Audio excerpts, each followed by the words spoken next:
Hello friends, मैं अजीत कुमार आप सभी का सत्याग्रह क्लासेज यूट्यूब चैनल पे स्वागत करता हूं। और हम पिछले लेक्चर में बार ग्राफ से संबंधित थ्योरी और एक क्वेश्चन किया था। उसके बाद कुछ क्वेश्चन और एग्जाम्पल कराने के सीरीज में हम आज बताएंगे आपको। एक दो क्वेश्चन कराते हैं ताकि आपको और कॉन्फिडेंस आएगा कि हाँ, बार ग्राफ का जो भी क्वेश्चन है वो कैसे डील किया जाता है। तो चलिए, आज ये इसमें थ्योरी नहीं है, पिछले लेक्चर में हमने थ्योरी बता रखा है, सिर्फ इसमें हम प्रॉब्लम ही प्रॉब्लम करेंगे। ठीक है, चलिए। तो आपको पिछले लेक्चर में हमने एक क्वेश्चन बना के बताया था आपको। आज हम दूसरा क्वेश्चन और इसके बाद एक और क्वेश्चन तीसरा, यानी आज के वीडियो में दो क्वेश्चन कराने की कोशिश कर रहे हैं।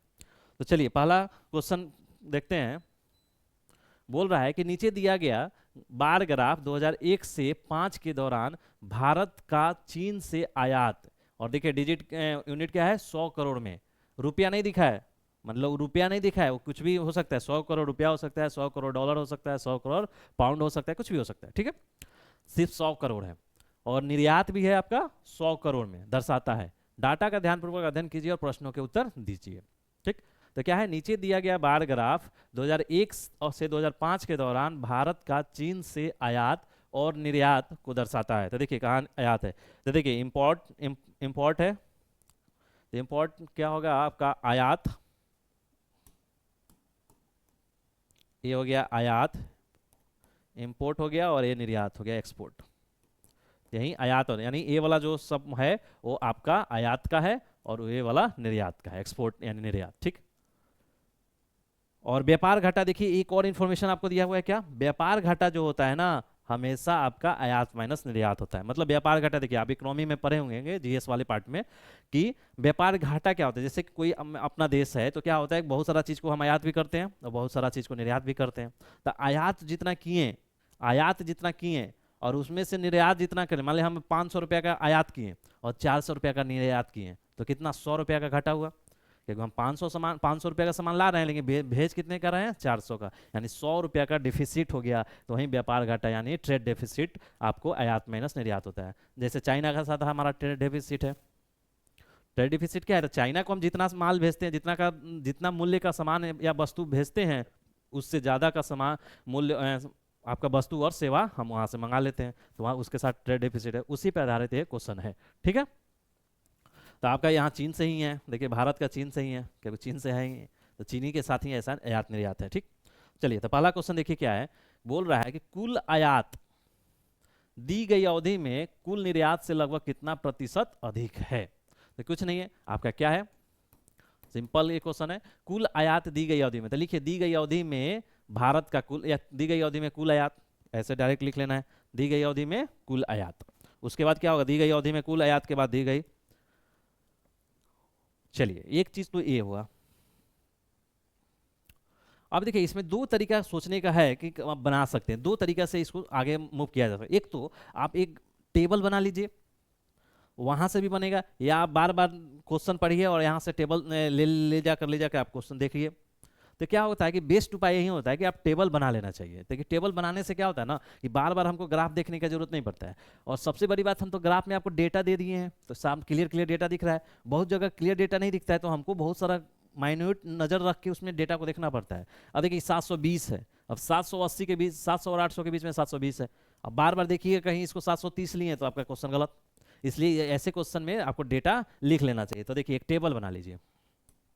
तो एक टेबल कैसे बनाइएगा, तो लिखिएगा हल दिए गए क्या है, बार ग्राफ, तो बार ग्राफ से निम्न सारणी बनाया जा सकता है, बनाया जा सकता है।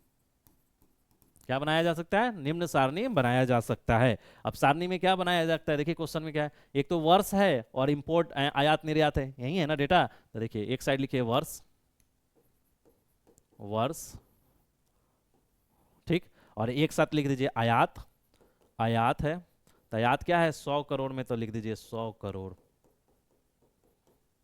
उसके बाद लिखिए निर्यात, ये भी है क्या, 100 करोड़। ठीक है, उसके बाद क्या इधर एक बनाइएगा, एक बनाइएगा यहाँ पे आप ट्रेड डेफिसिट यानी व्यापार घाटा। तो व्यापार घाटा यहाँ लिख लीजिए कि व्यापार घाटा, और ये भी किस में है, 100 करोड़ में ही रहने दे रहे हैं हम। डायमेंशन का पूरा ध्यान रखिएगा, ठीक है। चलिए, अब ये हो गया डेटा। तो डेटा लिखिए, कब से वर्ष कब से कब तक है, तो 2001 से लेकर 2005 तक का है। तो लिखिए 2001, 2002, 2003, 2004 और 2005। ठीक। अब देखिए आयात कितना है 2001 से, आयात देखिए।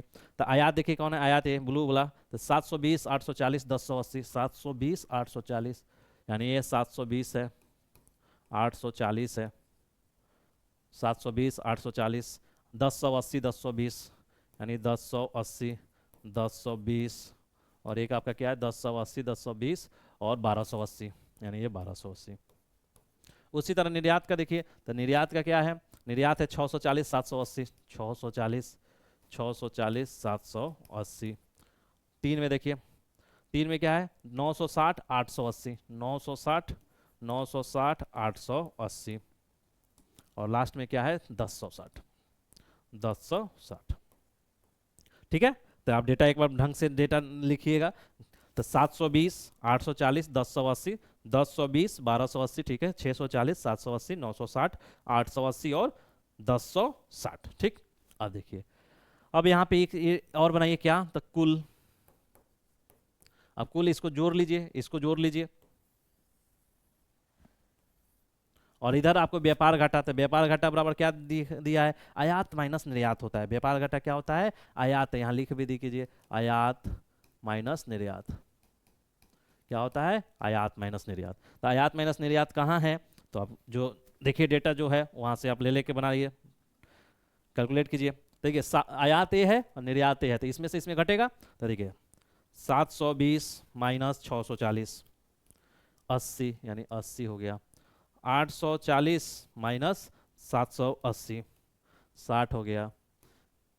1080 माइनस 960, 1080 माइनस 960, ऐसे दिख रहा है। ये सब तो आप चाहिएगा तो बिना कैलकुलेट किए हुए कर लीजिएगा। 820, 20 हो गया 900, और 1010 यानी 140 हो गया।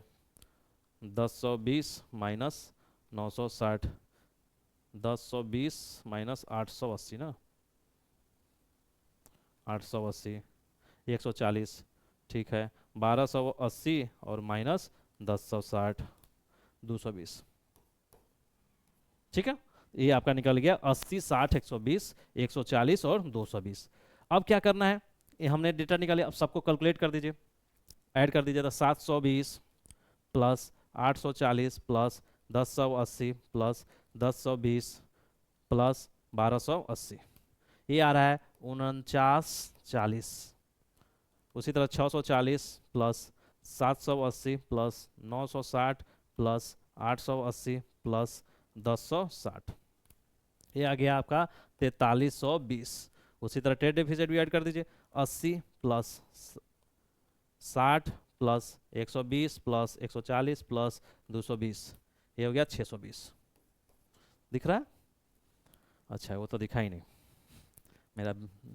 चलिए ये 4320 है, कहाँ लिख दें हम, यहाँ कहीं लिख दें। चलिए ठीक है, ये 4940 दिख रहा है, इसका सब का सम करिएगा तो 4320 है, और इसका सम कीजिएगा तो 620 है। ठीक। अब देखिए अभी हमारा टेबल बन गया। अब टेबल बन गया तो उसके बाद सब क्वेश्चन होगा वैसे आप इजी वे में बना दीजिएगा। तो देखिए क्या है, कुल आयात दी गई अवधि में कुल निर्यात से लगभग कितना प्रतिशत अधिक है। तो दी गई अवधि में कुल आयात देखिए, तो दी गई अवधि में कुल आयात कितना है 4940, और दी गई अवधि में कुल निर्यात कितना है 4320। ठीक है, 4320 और 4940। तो लिखिए दी गई अवधि में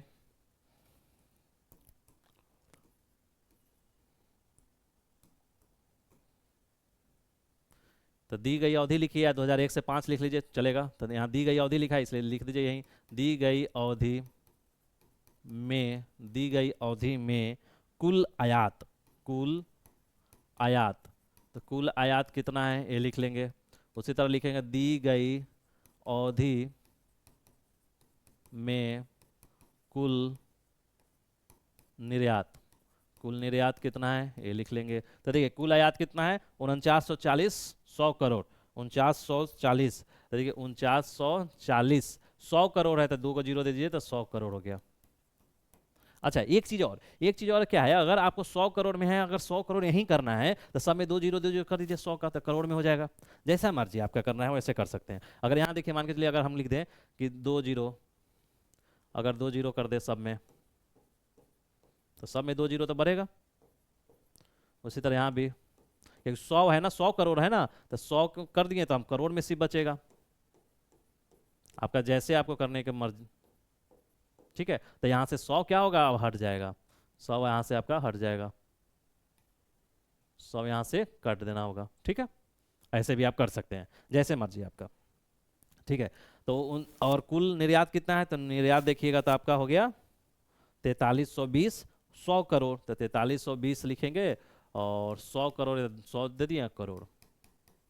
ठीक है, अब देखिए क्या पूछा। अब पूछ रहा है कि दी गई अवधि में कुल आयात कुल निर्यात से लगभग कितना प्रतिशत अधिक है। तो देखिए आयात इतना है और निर्यात इतना है, तो देख रहे हैं ना, इससे ये अधिक है, तो अधिक है तो कितना प्रतिशत पूछ रहा है, तो इसलिए लिखिए अभीष्ट प्रतिशत अधिक।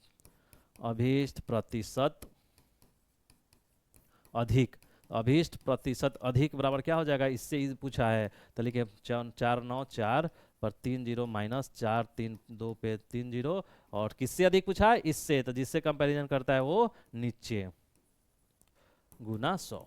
दिख जा रहा है, हाँ दिख रहा है। अब क्या कीजिएगा, कैलकुलेटर का यूज करके बनाइए। तो देखिए 3 जीरो 3 जीरो 3 जीरो से कैंसिल हो गया, तो ऊपर बचा कितना 494 माइनस 432 और डिवाइड बाई हो जाएगा 4.32, और ये आपका निकल के आया 14.35%, जो कि आपका आंसर हुआ। कितना हो गया, 14.35%। तो देखिए टेबल बनाने से क्या फायदा हुआ, सारा का डेटा एक जगह भी हो गया, कुल भी हो गया। अब नहीं तो आपको क्या करना पड़ता है, यहाँ कुल करने के लिए दी गई अवधि में कुल आयात सबको जोड़ना पड़ता। अभी सारा डेटा लिखते और जोड़ते हैं, और यहाँ पे टेबल में होने से हमारा डायरेक्ट लिख दिए और हम कैलकुलेट कर लिए। नेक्स्ट क्वेश्चन देखिए। नेक्स्ट क्वेश्चन बोल रहा है कि दी गई अवधि में व्यापार घाटे का औसत ज्ञात कीजिए। तो व्यापार घाटे, अब व्यापार जो घाटा हो रहा है, तो टेबल में देखिए हम व्यापार घाटा भी निकालें कि 2001 में व्यापार घाटा इतना, 2002 में इतना, 2003 में और 5 में इतना, और इसका एवरेज पूछ रहा है, तो सबका सम, और जितना साल है तो 2 4 5, तो 5 से डिवाइड करेंगे। तो देख रहे हैं यहाँ पे हम सब निकाले हैं 62,000 करोड़, तो 62,000 करोड़ और डिवाइड बाई 2 4 5, 5 को साल है तो 5 से, तो आंसर आ जाएगा।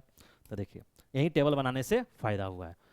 तो लिखिए हल, लिखिएगा दी गई अवधि में व्यापार घाटा, दी गई अवधि में कुल व्यापार घाटा, दी गई अवधि, दी गई अवधि यानी 2000 क्या है 1 से 5 है, यही ना है 2001 से 5 के, तो दी गई अवधि में कुल व्यापार घाटा, कुल व्यापार घाटा, तो कुल व्यापार घाटा कितना है, तो देख लीजिए टेबल से, कुल व्यापार घाटा 62,000 करोड़ है, 62,000 करोड़, 62,000 करोड़ है। ठीक, अब ये दी गई अवधि में कुल व्यापार घाटा हो गया, तो हमको औसत नहीं निकलेगा, इसलिए लिखिए अभिष्ट औसत बराबर अभिष्ट औसत, अभिष्ट औसत बराबर, तो ये क्या है 62,000 करोड़, और डिवाइड बाई 2001 से 5 तक है 1 2 3 4 5 यानी 5।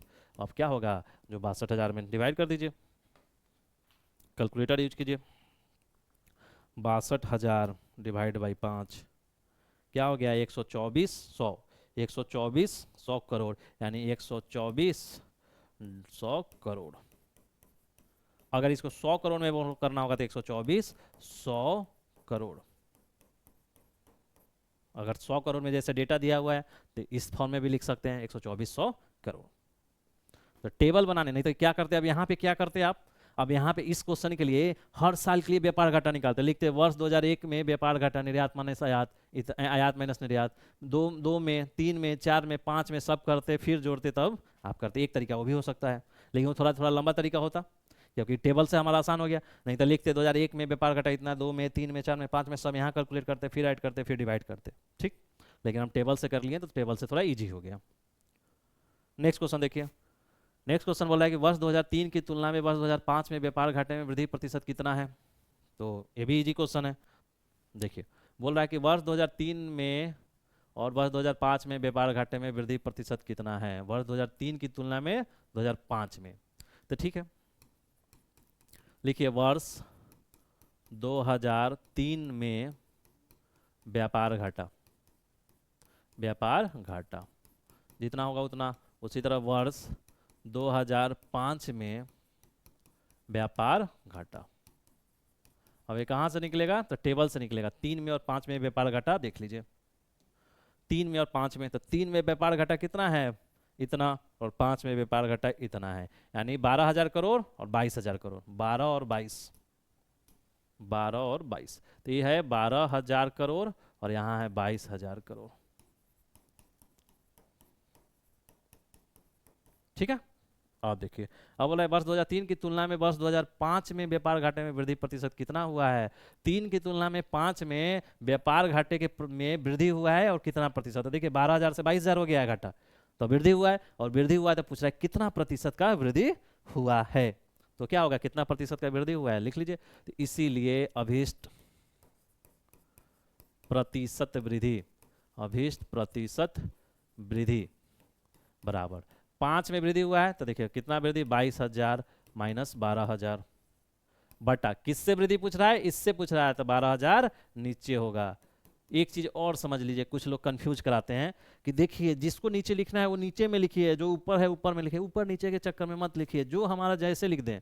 2003 का है तो हम 3 का, कोई कहेगा कि देखिए 5 में 3 से तुलना किया है ना, तो पहले 5 वाला का लिखिए 22,000 ऊपर, तब 3 वाला का नीचे लिखिए। देखिए वैसे क्या मतलब है ऊपर नीचे लिखने का, हमको कंसेप्ट हमेशा याद रखना है, जिससे कंपैरिजन करके पूछेगा, जिससे पूछेगा प्रतिशत निकाले वो हमेशा नीचे होगा। तो देखिए इसमें पूछा है 2003 की तुलना में वर्ष 2005 में, यानी इसकी तुलना में इतना में कितना वृद्धि हुआ, तो इतना से तुलना कर रहा है, तो तुलना करने वाला नीचे। अब देखिए अब क्या करना है, तो देखिए 3 जीरो से 3 जीरो कैंसिल, 3 जीरो कैंसिल, 22 में से 12 जाएगा तो 10, यानी 10 और ऊपर 100 है बटा 12, यही होगा ना। 1,000 में 12 से डिवाइड कर दीजिए, अब 1,000 में 12 से डिवाइड कर दीजिए, तो ये आ गया 83.3, 83.3%, जो कि आपका आंसर हो गया। 83.33% आपका आंसर हो गया। ठीक है, 2 का सी हो गया। अब देखिए नेक्स्ट क्वेश्चन, देखिए अब क्वेश्चन करा रहे हैं इसलिए थोड़ा तेजी करा रहे हैं, ताकि क्वेश्चन ज़्यादा क्वेश्चन कराएंगे ना। अब देखिए वर्ष 2001 और 5 में व्यापार घाटे का वर्ष 2001 और 3 में आयात से अनुपात ज्ञात कीजिए। ये भी कुछ नहीं है क्वेश्चन, तो देखिए क्या है, बोल रहा है कि वर्ष 2001 और 5 में व्यापार घाटा, तो लिखिए वर्ष 2001 और 2005 में कुल व्यापार घाटा, कुल व्यापार घाटा, तो ये कहाँ से निकलेगा डेटा, 1 और 5 में, वही टेबल से, 1 और 5 में टेबल जो बनाए हैं वहाँ से निकलेगा।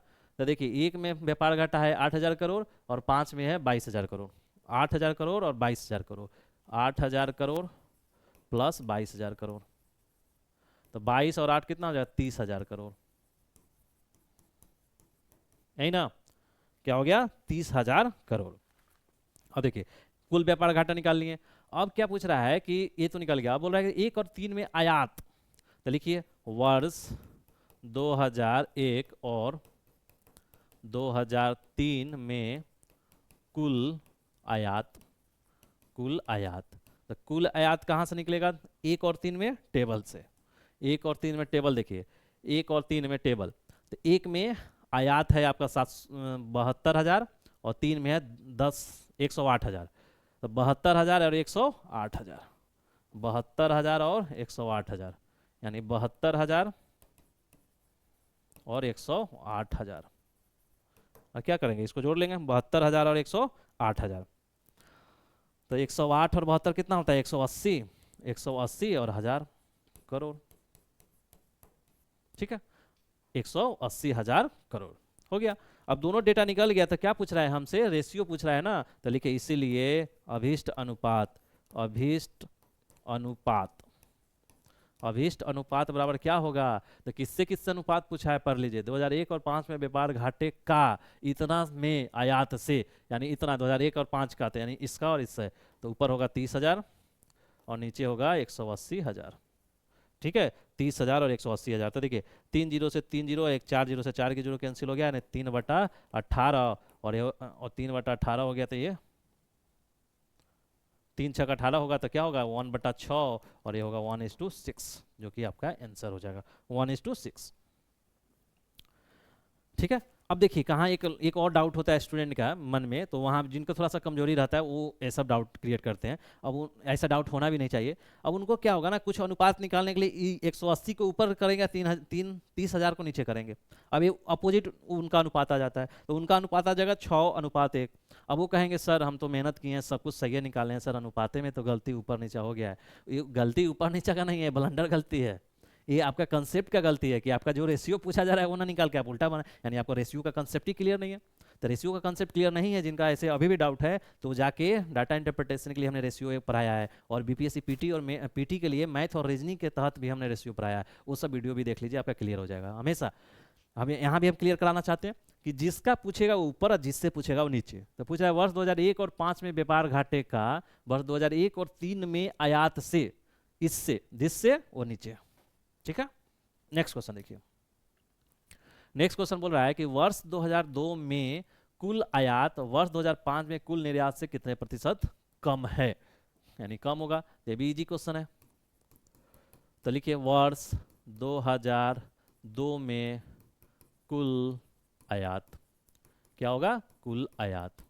उसी तरह वर्ष 2005 में कुल निर्यात। तो 2002 में कुल आयात कहां से देखिएगा डेटा, तो डेटा आपको देखना होगा टेबल से। यहां दिख रहा है हमको 2002 में कुल आयात, तो 2002 में कुल आयात, कुल है 840 यानी 84,000 है, और 5 में निर्यात, और 5 में निर्यात है 106,000, 106,000 और 84,000, 84,000 और 106,000, ठीक है, करोड़। कितना है, तो वर्ष 2002 में कुल आयात 84,000 करोड़, और वर्ष 2005 में कुल निर्यात 106,000 करोड़। करोड़ थोड़ा सा अच्छा हो जाए, ठीक है। अब क्या पूछा है, जो पूछा है निकालिए, इतना में कुल आयात, इतना में कुल निर्यात से। देखिए वर्ष 2002 में कुल आयात वर्ष 2005 में कुल आयात से, यानी इससे कितना प्रतिशत कम है। तो ऐसे भी दिख रहा है 106,000 है, 84,000 कम है, तो प्रतिशत कमी निकालना है। तो क्या लिखिएगा, अभीष्ट प्रतिशत कमी, अभीष्ट प्रतिशत कमी बराबर 106,000 माइनस 84,000, और बटा किससे पूछ रहा है, इससे कंपैरिजन पूछ रहा है, तो 106 नीचे होगा, 106,000 गुना 100। अब क्या कीजिएगा, अब आपको ये करना होगा। देखिए 3 0 3 0 और 3 0 कैंसिल हो जाएगा, तो ऊपर बचेगा 106, 106 माइनस 84 22 और डिवाइड बाई 1.06, तो ये लगभग आ गया आपका 20.75%, जो कि आपका आंसर होगा 20.75%। ठीक है, तो देखिए ये पांचों क्वेश्चन हो गया। इसका नेक्स्ट क्वेश्चन है, तो ये क्वेश्चन आपका कंप्लीट होता है, जो आपका क्वेश्चन था निर्यात आयात, आयात निर्यात और व्यापार घाटे का। ठीक है, ये अच्छा क्वेश्चन था, कंसेप्ट था थोड़ा सा डेफिसिट वाला कंसेप्ट, कि आयात ऐसे तो फार्मूला दे दिया था, लेकिन कभी कभी ध्यान रखिएगा कि फार्मूला वो ना दिएगा व्यापार घाटा बराबर क्या होता है, तब आपसे क्वेश्चन पूछ देगा कि व्यापार घाटे, क्योंकि ये वाला जो क्वेश्चन में दिया था इन्फॉर्मेशन, हो सकता है कि ये वाला इन्फॉर्मेशन आपको ना दे, ये व्यापार घाटे वाला ये, तो आपको व्यापार घाटा आपको निकालने आना चाहिए कि व्यापार घाटा, घाटा हमेशा होगा तो आयात ज़्यादा हो रहा होगा, निर्यात हमेशा कम होगा। ऐसे भी चीन वाला क्वेश्चन था, तो चीन के साथ हमेशा इंडिया का भी व्यापार घाटा चलता है। एक इशू है चीन, चाइना और इंडिया रिलेशन में, विदेश नीति में रिलेशन में ये बहुत बड़ा इशू है कि चाइना के साथ हमारा ट्रेड डेफिसिट रहता है और हम उसको नहीं कम कर पा रहे हैं। ठीक, चलिए नेक्स्ट क्वेश्चन देखते हैं आप।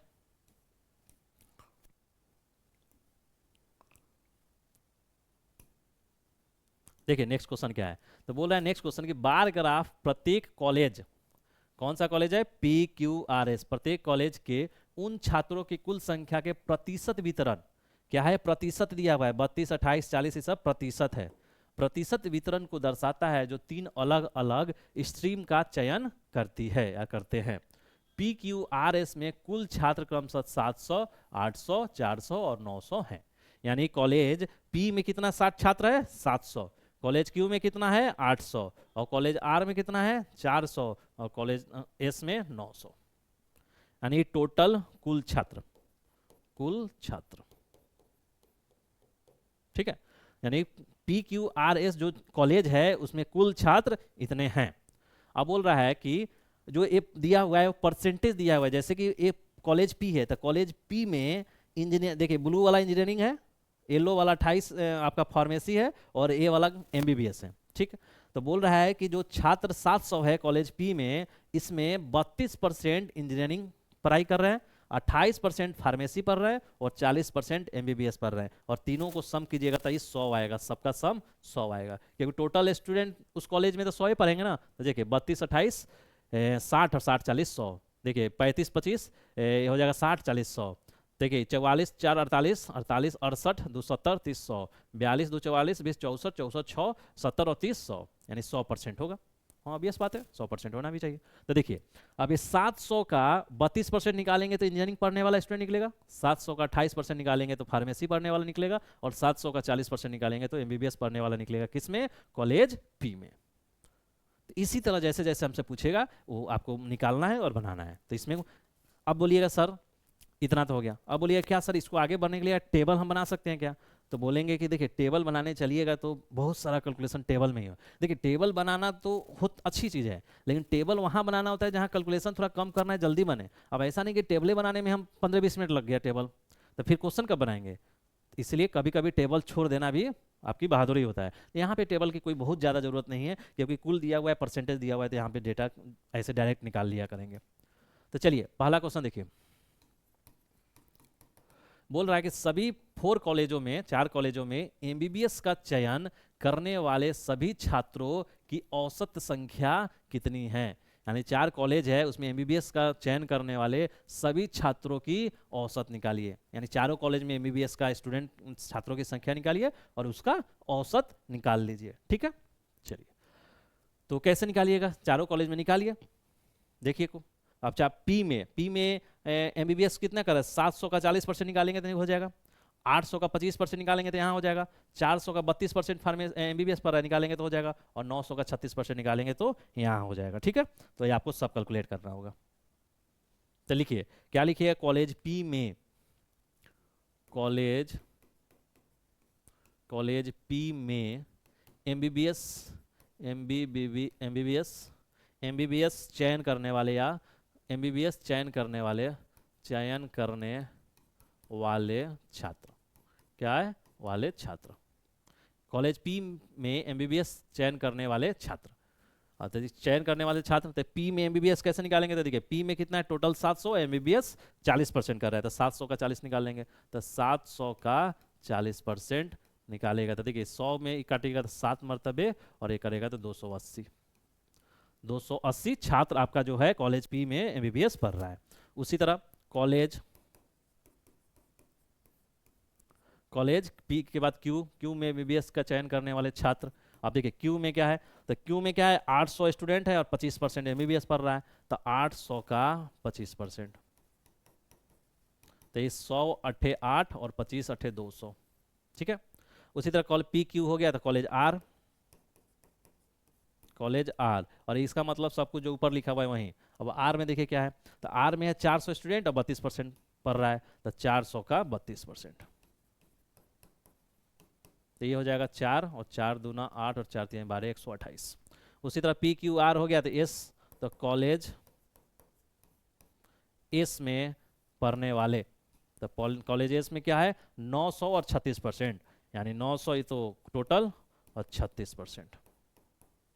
तो देखिए ये हो गया 9 और ये हो गया 9 छक 54 के 4 5 और 9 तिरका 27 5 32 324, तो 280 200 128 324। अब हमें चारों कॉलेज में एमबीबीएस का चयन करने वाले छात्रों की संख्या मालूम हो गया, तो क्या पूछ रहा है उसका औसत बताइए, तो अभीष्ट औसत बराबर दिख रहा है, अभीष्ट औसत बराबर, तो क्या कीजिएगा औसत सबका निकालिए, 280 प्लस 200 प्लस 128 प्लस 324, और कितना है कॉलेज है 4, तो 4 से डिवाइड कर दीजिएगा।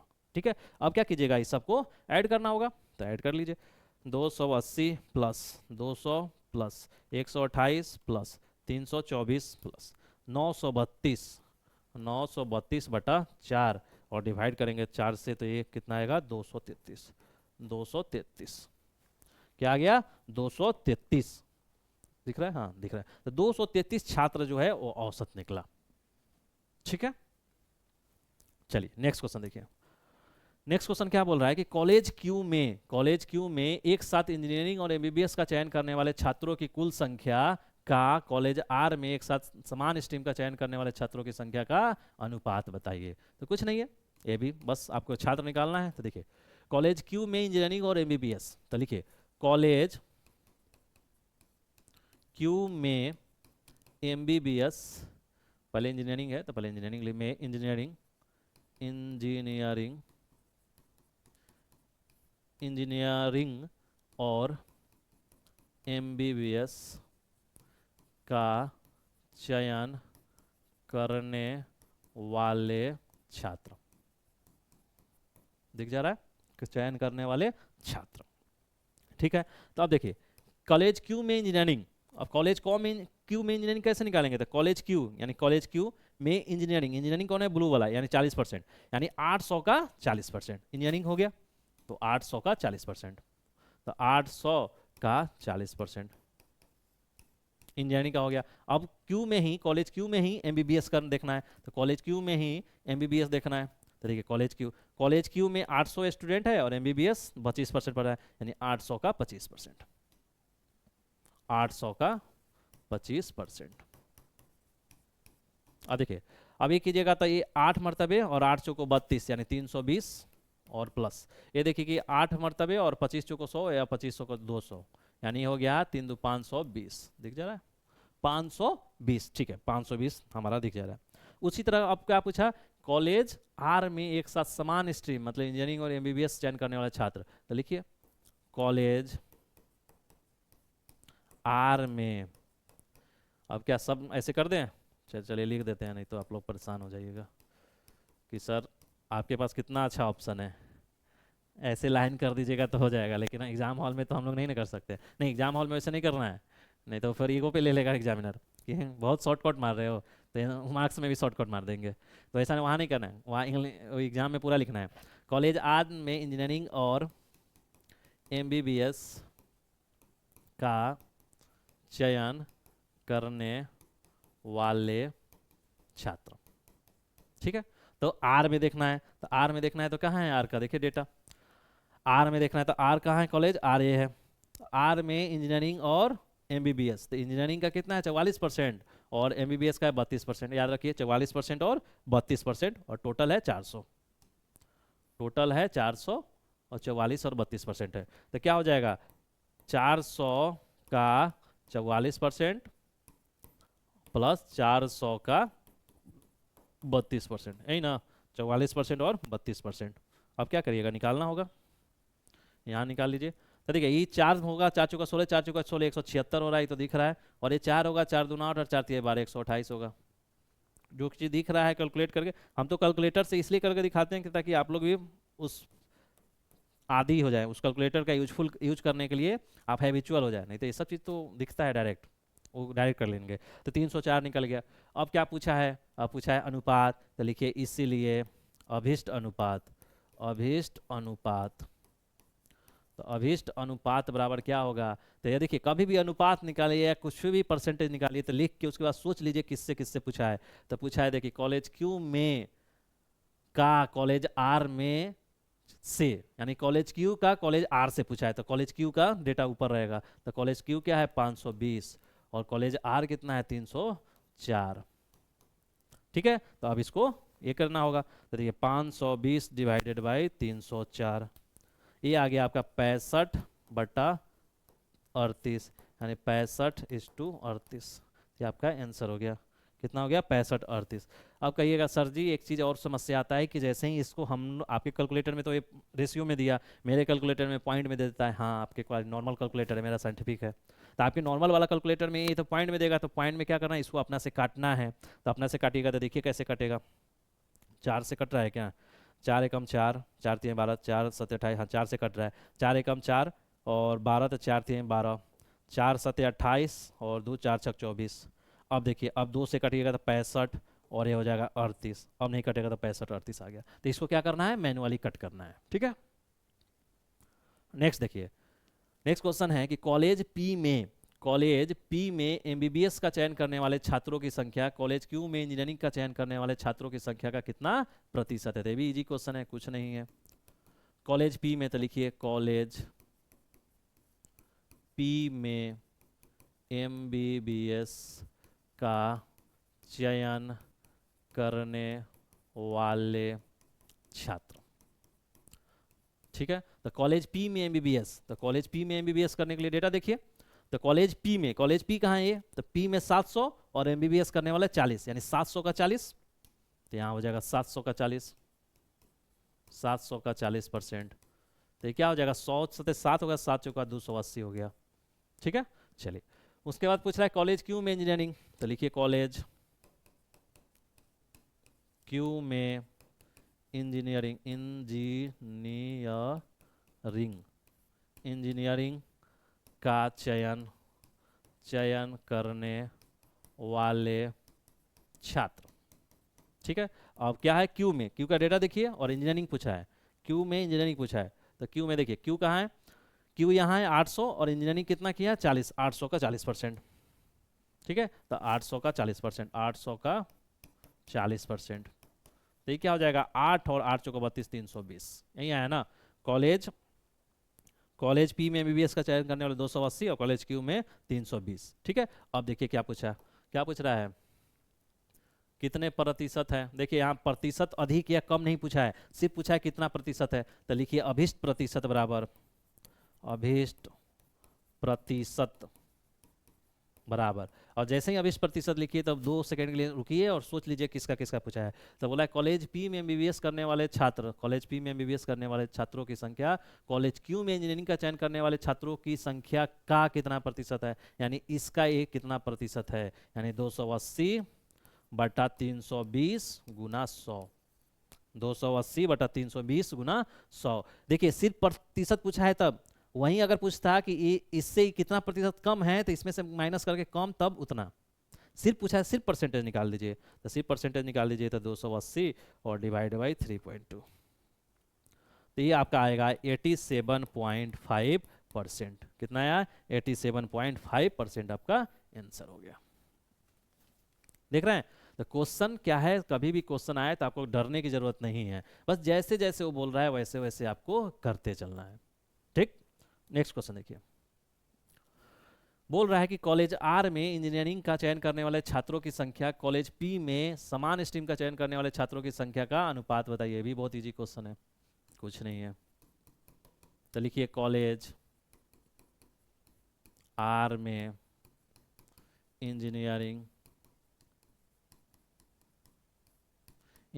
का चयन करने वाले छात्र, इंजीनियरिंग का चयन करने वाले छात्र आर में, तो देखिए डेटा में आर में इंजीनियरिंग, तो आर में क्या है 400 और 44% है, यानी 400 का 44%, यानी 400 दिख जा रहा है का 44%। एक देखिए 400 से 4 और 4 चौका 16, 4 चौका 16, 17, 176। ठीक है, अब देखिए बोला कॉलेज पी में समान स्ट्रीम, तो लिखिए कॉलेज पी में इंजीनियरिंग का चयन करने वाले छात्र। ठीक है, तो इंजीनियरिंग पी में, तो पी में देखिए इंजीनियरिंग कितना लोग कर रहा है, तो पी में कहाँ है, पी 700, इंजीनियरिंग 32%, यानी 700 का 32%, 700 का 32%, ये 7 हो जाएगा और 7 दूना 14, 7 त्रिका 21, 1 22, 254।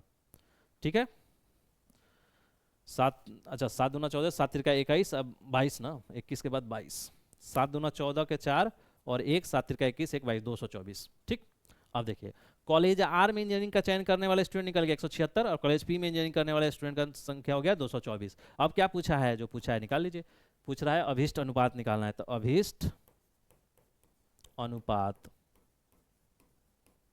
अभिष्ट अनुपात किसके किससे, 2 सेकेंड रुकना है और किससे किससे पूछना है ये देख लीजिए। तो बोला कॉलेज आर में इंजीनियरिंग का चयन करने वाले छात्र का कॉलेज पी में स्ट्रीम का चयन करने वाले छात्र की संख्या में अनुपात बताइए, यानी का है तो ऊपर, यानी ये वाला ऊपर 176, तो 176 और ये 224 से।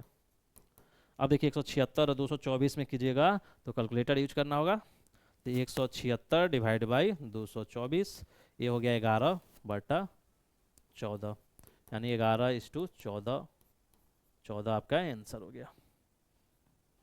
अब फिर वही प्रॉब्लम आप सोचिएगा कि सर आपका कैलकुलेटर तो साइंटिफिक है तो ये कर दिया है, भट्टा में ही दिया, लेकिन हमारा कैसे होगा, तो आपको काटना पड़ेगा। तो 4 से तो दिख रहा है कट रहा है, 4 पचे 20, 4 छक 24, 4 हाँ 4 से कट रहा है, देखिए 4 चौका 16, 4 चौका 16, 4 पचे 20 और 4 छक 24, और फिर 4 से कट रहा है, 4 एकम 4 और 4 एकम 4, 4 चौका 16, 11/14। तो आपको मैनुअली यहाँ पे काटना होगा। देखिए यहाँ पे नहीं काटिएगा, अब ऐसा नहीं कि हम यहाँ पे काट के दिखा रहे हैं तो आप भी वहीं पे काट दीजिएगा, नहीं, आपको रफ में कट करके और डायरेक्ट ए वाला लिखना है, इतना बराबर इतना, सुंदर सुंदर दिखना चाहिए, तभी सुंदर सुंदर मार्क्स मिलेगा, तभी सिलेक्शन के बाद सुंदर सुंदर चीजें होगा। ठीक है, चलिए नेक्स्ट क्वेश्चन देखिए। नेक्स्ट क्वेश्चन क्या है कि किस कॉलेज में, पूछ रहा है कि किस कॉलेज में क्रमशः फार्मेसी और इंजीनियरिंग का चयन करने वाले छात्रों की अधिकतम संख्या है, यानी किस कॉलेजों में, यानी कौन कौन सा कॉलेज है जिसमें क्रमशः फार्मेसी का अलग से और इंजीनियरिंग का अलग से चयन करने वाले छात्रों की अधिकतम संख्या है। यानी आपको हर कॉलेज में फार्मेसी के लिए निकालना होगा, हर कॉलेज में इंजीनियरिंग निकालना होगा, तभी ना पता चलेगा किस कॉलेजों में क्रमशः फार्मेसी और क्रमशः दिया है, मतलब फार्मेसी का अलग निकालना है, इंजीनियरिंग का अलग करने वाले छात्रों की अधिकतम संख्या है। तो इसमें थोड़ा कैलकुलेशन करना है, बाकी चीज़ें कुछ नहीं है। तो देखिए हल, तो इसमें क्या करना है, इसमें आपको लिखना होगा कि सबके लिए फार्मेसी निकालिए, तो कॉलेज पी में फार्मेसी के छात्र, शॉर्ट कर दे रहे हैं थोड़ा, नहीं तो आप लिखते कॉलेज पी में फार्मेसी का चयन करने वाले छात्र, चयन करने वाले कुल छात्र, अब उतना हम नहीं लिखेंगे, कॉलेज पी में फार्मेसी के छात्र डायरेक्ट। उसी तरह कॉलेज पी के बाद पी क्यू आर और एस।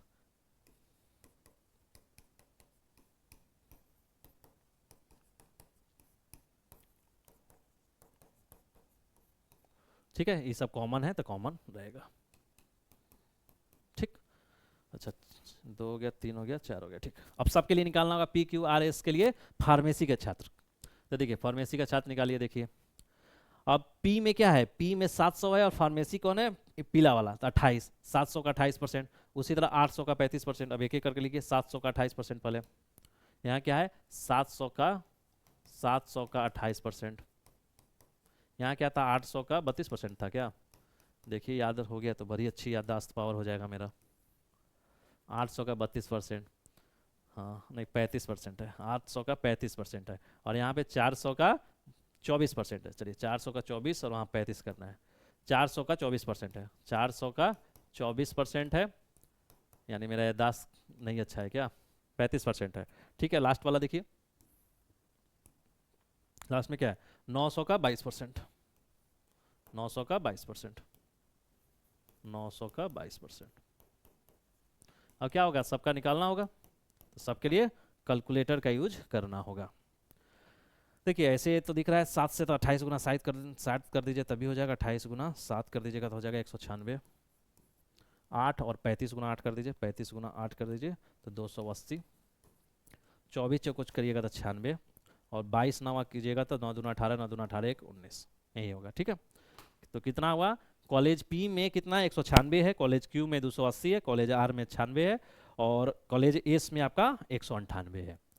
तो सभी कॉलेज में फार्मेसी करने वाले छात्र निकल गए। अब बोला किस कॉलेज में फार्मेसी का चयन करने वाले छात्रों की संख्या अधिकतम है, तो किस में अधिकतम है, तो 280 सबसे ज्यादा है ना, तो क्या लिखिए कॉलेज आर में, तो इसलिए लिखे अतः, क्या इसलिए जो भी हो, फार्मेसी, अतः फार्मेसी का चयन, फार्मेसी में कॉलेज फार्मेसी का चयन, फार्मेसी का चयन सबसे अधिक, सबसे अधिक अधिक कॉलेज किसमें, क्यू में किया गया है, किया गया है, क्या, अतः फार्मेसी का चयन सबसे अधिक कॉलेज क्यू में किया गया है। दिख जा रहा है नीचे, ठीक है। अब तो इस लैंग्वेज को आप अलग अलग अलग अलग भी लिख सकते हैं, कोई दिक्कत नहीं है।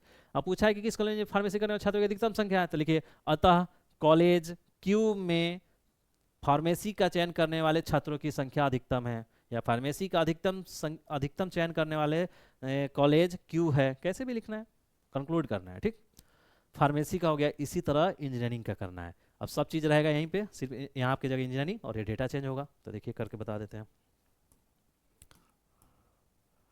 तो देखिए कॉलेज, कॉलेज पी में इंजीनियरिंग है ना, हाँ, कॉलेज पी में इंजीनियरिंग के छात्र, कॉलेज पी में इंजीनियरिंग, इंजीनियरिंग गलत हो रहा है, इंजीनियरिंग, इंजीनियरिंग के छात्र। पी में उसी तरह कॉलेज, क्यू में उसी तरह कॉलेज, आर में उसी तरह कॉलेज, एस में, ये सब सेम रहेगा। ठीक है, तो कॉलेज पी में इंजीनियरिंग, तो देखिए कॉलेज पी में इंजीनियरिंग कितना कर रहा है, कॉलेज पी में, तो देखिए पहले तो 700, 800, 400, 900 है, तो इंजीनियरिंग 700 का 32% और ये 800 का 40%, 700 का 32 और 800 का 40, 32 और 40। देखिए 700 का 32%, 800 का 40%, दिख रहा है ना। ठीक। अब नेक्स्ट देखिए 800 का 40 हो गया है, देखिए 700 का 32% ठीक है, 800 का 40% ठीक है, 32 और 40 हो गया इंजीनियरिंग, और ये हो गया 400 का 44 और 900 का 42, 400 का 44, 400 का 44, 400 का 44 और 900 का कितना है 32 और 900 का 32, 900 का नहीं 42, 900 का 42%। अब क्या करना है, सबका डेटा आपको कैलकुलेट करना है। तो देखिए 32 गुना 7, 224 दिख जा रहा है, 224 ठीक है। ये 8 8 चौका 32, 320, और ये 44 चौका 4 चौका 16, 4 चौका 16, 1 17, 76, 9 दूना 18, 9 चौका 36, 1 37, यही तो होगा। क्या होगा, तो कॉलेज इंजीनियरिंग 224, 320, 176, 378। अब कॉलेज पी में इतना है, क्यू में इतना, आर में इतना है, सबसे ज़्यादा इंजीनियरिंग किस में कौन सा कर रहा है, तो 378 सबसे ज़्यादा हो रहा है, यानी कॉलेज एस में। तो लिखिए इसीलिए, चलिए इसका हम फॉर्मेट बदल दे रहे हैं, इसीलिए कॉलेज एस में, कॉलेज एस में इंजीनियरिंग के छात्र, इंजीनियरिंग इंजीनियरिंग इंजीनियरिंग में छात्रों की संख्या, इसलिए कॉलेज एस में इंजीनियरिंग का चयन करने वाले छात्र अधिकतम हैं। क्या है, अधिकतम है। बस किसी तरह कंक्लूड कर देना है। ठीक है, ये आपका रहा। Next, thank you. तो देखिए ये आपका हमने बार ग्राफ से 2 क्वेश्चन कराया और थ्योरी के साथ 1 क्वेश्चन कराए थे, बहुत सारा क्वेश्चन हुआ। अभी और बहुत सारा क्वेश्चन कराते रहेंगे बीच बीच में। आपका प्रीवियस ईयर क्वेश्चन भी अब शुरू करना है, ताकि उसमें भी कई स्टूडेंट बोल रहे हैं सर प्रीवियस ईयर क्वेश्चन करा दिया जाए, तो प्रीवियस ईयर क्वेश्चन कराना जरूरी भी होता है, क्योंकि वहाँ क्वेश्चन ठीक ठाक वहाँ पूछे जाते हैं, तो वो सब कराएंगे। तो अब previous year question bar graph में जो भी आएगा वो उसके सीरीज की शुरुआत करेंगे। और इतना ही रहा, इसके बाद थोड़ा सा पाई चार्ट में भी 1-2 क्वेश्चन बच गया है, 1-2 एग्जाम्पल वहाँ भी कराते हैं, लाइन ग्राफ में भी 1-2 एग्जाम्पल कराते हैं। ठीक है, thank you for watching. Please like करें, शेयर करें, सब्सक्राइब करें, अपने दोस्तों को बताएं। मेरे टेलीग्राम चैनल से भी जुड़िए, वहाँ पे बहुत सारा वैल्यू एडिशन का कंटेंट दिया जाता है। बीपीएससी सत्याग्रह टेलीग्राम चैनल है, बीपीएससी सत्याग्रह यूट्यूब चैनल है। ठीक है, ओके, थैंक यू।